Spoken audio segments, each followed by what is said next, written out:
Thermodynamics.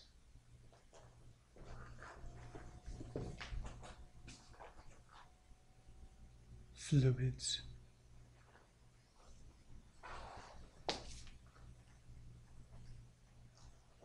Bam.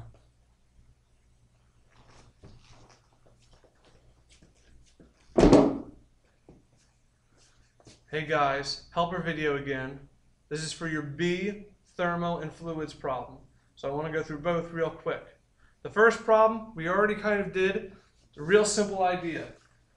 Really, I'm having you help me get my business plan off the ground. I want to sell carpet steamers to Eskimo.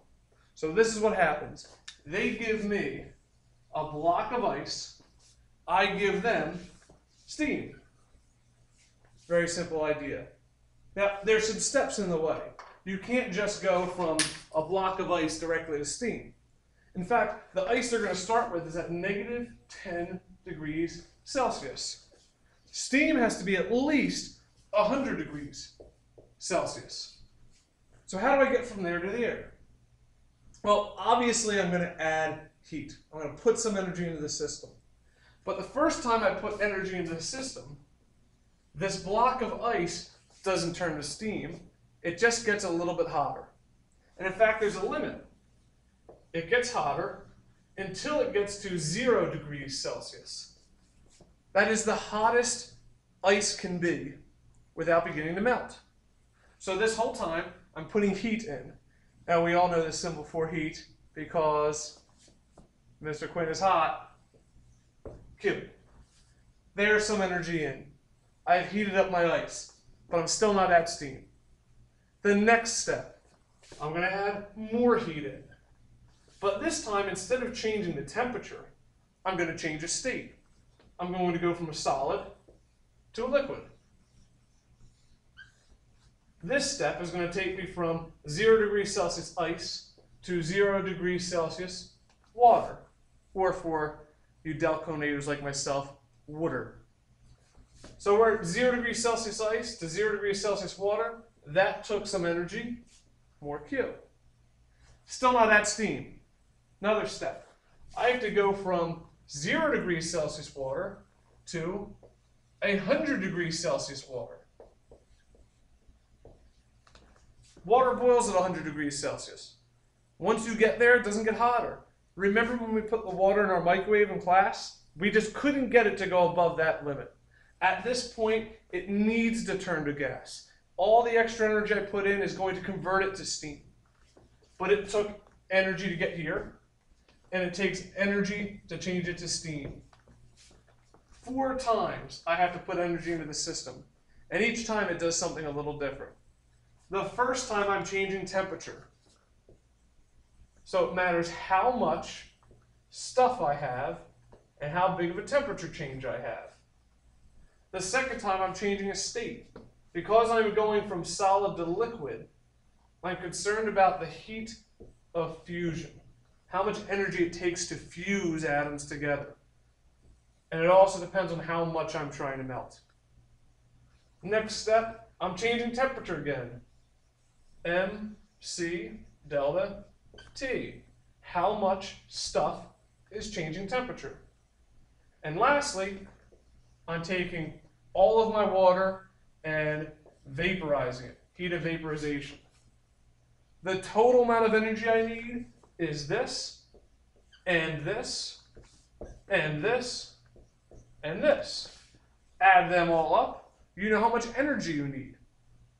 But my carpet steamer sells because it can deliver all of this energy in 5 minutes. So you need to tell me how powerful it is. That's easy. Well, you know what power is. Power is a measure of work over time, or a transfer of energy over time. So if you can figure out how much work the steamer needs to do and how much time it has to do it, you can tell me how powerful it needs to be. Now, this board's a little bit filled up, so I'm going to take you for a ride. If you have more questions about the thermo problem, come find me, come talk to me. Now, let's go for a ride. First we'll do a little zoom in. Oh, look at the thermal problem. Woo!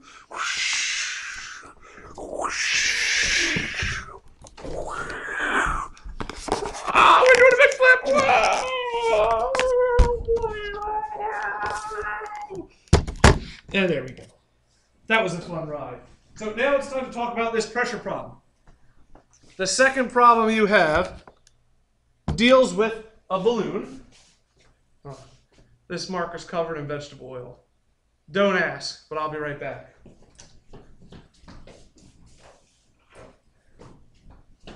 So your second problem has to do with a balloon. Here it is. There's your balloon.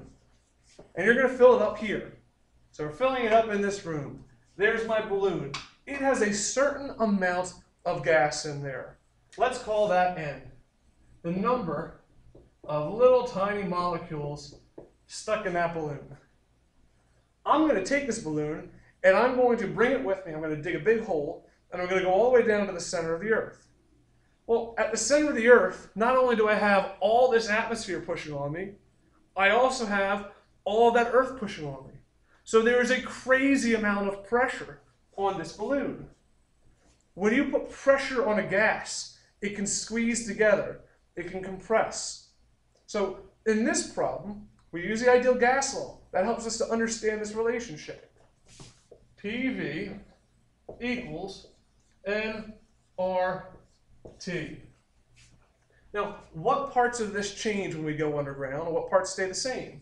Well, the balloon is sealed, so no gas is going in or out. We can call this a constant.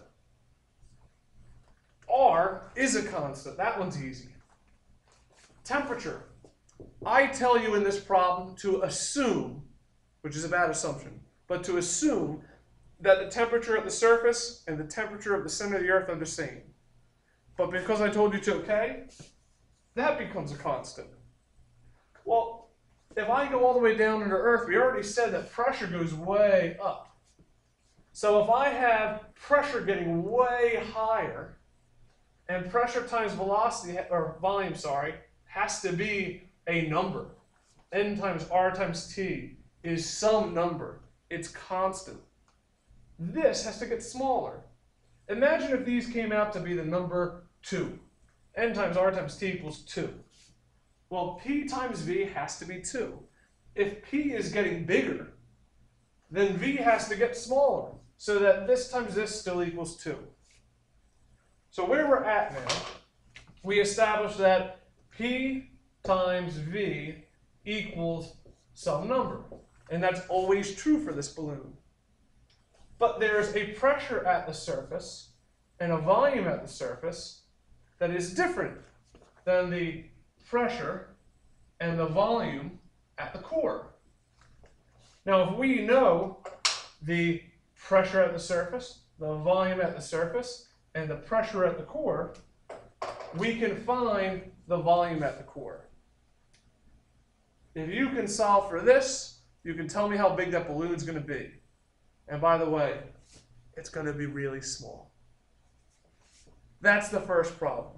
Let's look at the second one. Now, instead of going down to Earth's surface, you're going to go to the top of Mount Everest. So here we are. There's the top of Mount Everest. We're way up there. And when we go up there, there's a lot less pressure. When you go higher in the atmosphere, there's less air pushing on you.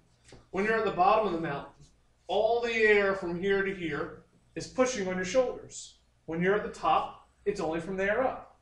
So here's you, all the way at the top of the mountain, holding your balloon, and we want to know how big it's going to be.